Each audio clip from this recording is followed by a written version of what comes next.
Hello guys, welcome to another episode of Clues, Cues and Reviews. It's a late review of Fairy Tale 482. I say late because it's 12:30 in the morning and I should be sleeping as I have work in the morning in a few hours time.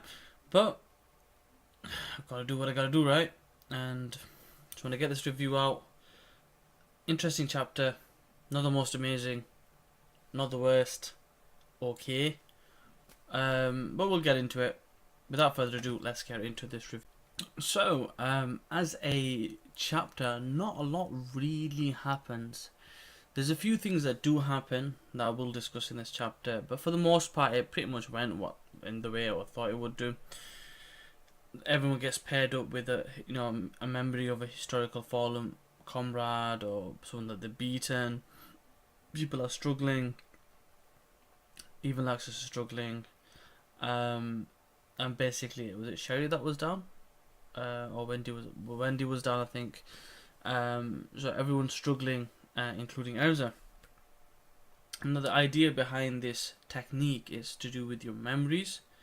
So the kind of key point was it is a lot to do with mental toughness. It is starting to be shown with Grey that he has developed that over time.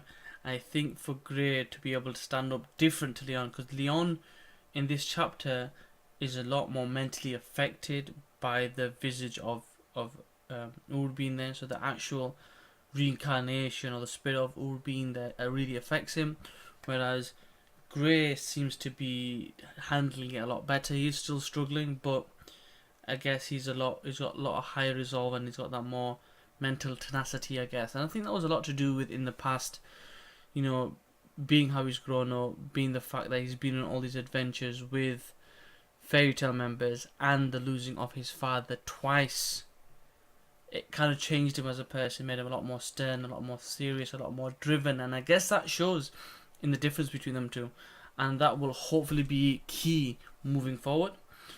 So that was one key thing that kind of really stuck out in this chapter. You get to see Zancro do his thing, that guy from Tartarus that was a necromancer.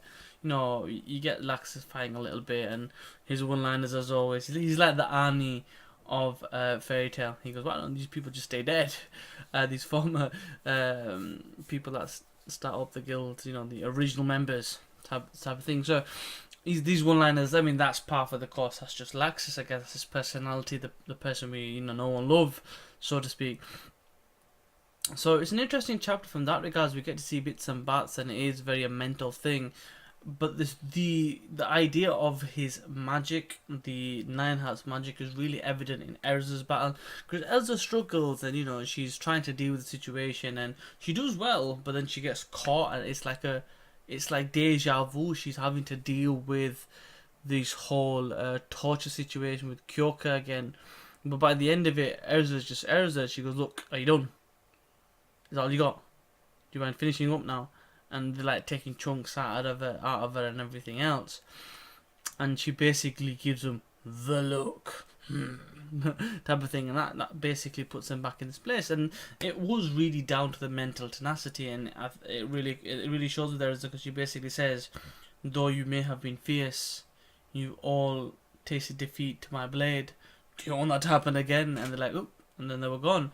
So this obviously shows the weakness in the magic itself, because it's all to do with how you perceive things. So the idea is, if you take someone from the past, because it's in the past, you've had time to develop as a person, so you've overcome an obstacle and you've grown.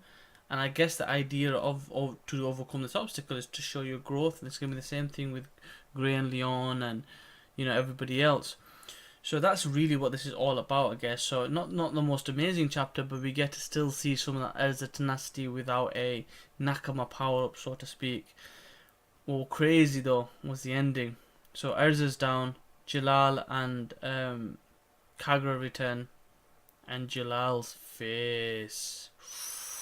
I do not want to be Nine Heart right now. We might actually finally get to see Jellal go serious post timescape, post training. Let's see how powerful he is. Let's see what his power scale is in the grand scheme of things.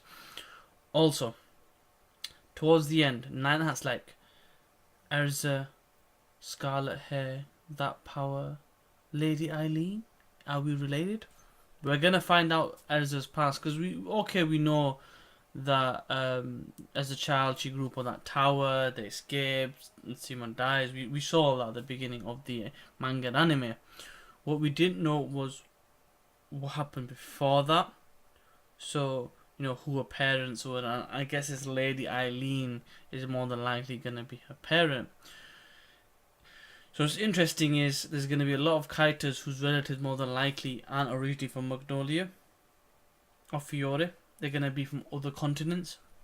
And I imagine that's going to be par for the course of the journey for the remainder of the manga. Because you got to understand there's a lot of other things going on.